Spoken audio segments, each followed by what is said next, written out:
En 1984, les Jeux olympiques d'hiver ont lieu à Sarajevo. Ils se déroulent pendant la guerre froide. 4 ans après le boycott des Jeux de Moscou par des dizaines de nations dont les États-Unis, et quelques mois avant le boycott des Jeux de Los Angeles par l'Union soviétique. Mais en tant que pays non aligné, les tensions internationales n'affectent pas l'événement. 40 nations se retrouvent donc en Yougoslavie, à Sarajevo, capitale de la République socialiste de Bosnie-Herzégovine. Dans une autre vidéo, je vous parlerai du statut très particulier de la Yougoslavie en tant que pays leader de la position des non-alignés, à savoir la volonté de se protéger de l'influence des États-Unis et de l'URSS qui cherchaient à l'époque à rallier le monde à leur cause.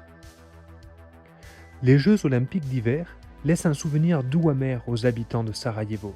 J'étais très fier de cet événement, mais à la chute de la Yougoslavie, la guerre et surtout le siège de Sarajevo ont énormément endommagé ce qui est aujourd'hui une relique de la grandeur de ce pays si particulier.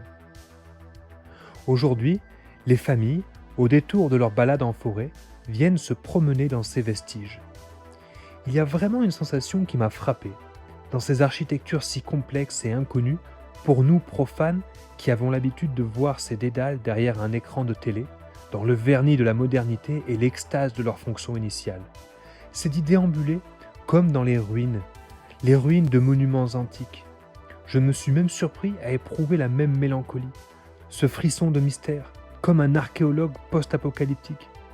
Ensuite, on est arrivé à l'ancien observatoire, lui aussi détruit par la guerre, lui aussi témoin d'un passé douloureux, criblé de balles et offrant une vue imprenable sur la ville.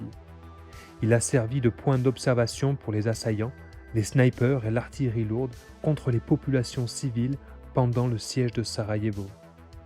Mais ça, je vous en parlerai dans une autre vidéo.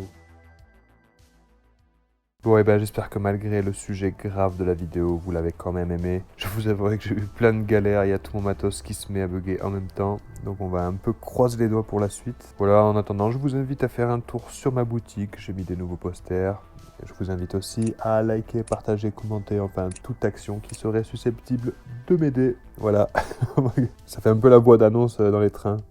Et je vous souhaite une bonne journée.